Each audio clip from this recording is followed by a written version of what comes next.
Well, I hope you enjoyed this powerful section on candlesticks and candlestick patterns.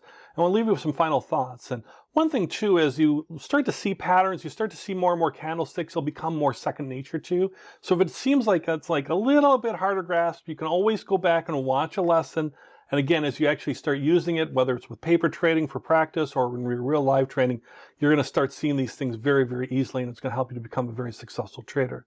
So some final thoughts around this is one, you want to continue to learn and practice and learn to visually recognize what these candlesticks are trying to tell you. They're trying to tell you something. So the more you understand the candlesticks and you can, and their patterns that go with it, especially the Kahneman patterns, and you can just visually look at it and see, oh, that jumps out at me. I know this is what's going on. That's going to be very helpful, and that will come as you learn and over time.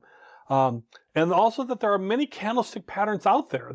I've shared the most common, most classic ones that almost everybody can use and maybe should use, but there are a lot of different patterns out there. If you search the internet, you might find all sorts of patterns. In fact, if anything, there's too many patterns, and they can be detrimental because some are not as statistically valid as others. The ones I've shared with you are ones that are the best ones. So if you try to learn too many patterns, you can have this steep learning curve because you're trying to keep all these patterns in your head, and that can actually cause you to be impact your trading in a negative way.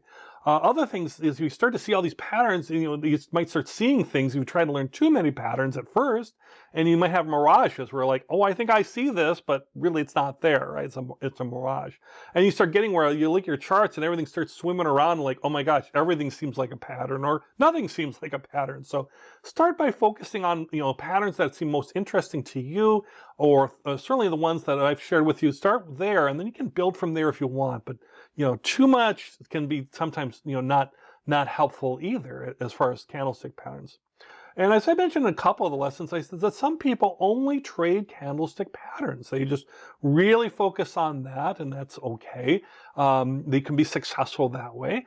I would say take some of these other lessons that you're going to learn and think about that. If you love that idea of candlesticks and training just these candlestick patterns.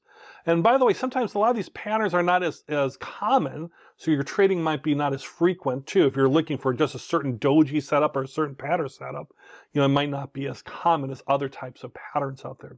But a good practice too is you learn other things in the course is to combine it with other indicators for like confirmation. So maybe I see a candlestick pattern forming, I might confirm it that, okay, volume is doing what I'm expecting to do, either rising or falling or staying the same. So the trading volume is there confirming, but I might want to confirm it with other things I'm learning, like trend lines, moving average, weighted moving average, simple moving average, trend lines, general trend patterns, upward trends, lower trends, these moving averages, momentum indicators, sentiment indicators. There's things that we're going to learn throughout the course here that you can use, that if you see a pattern from a candlestick aspect, you can go outside that to something a little bit different and say, okay, I see this happening.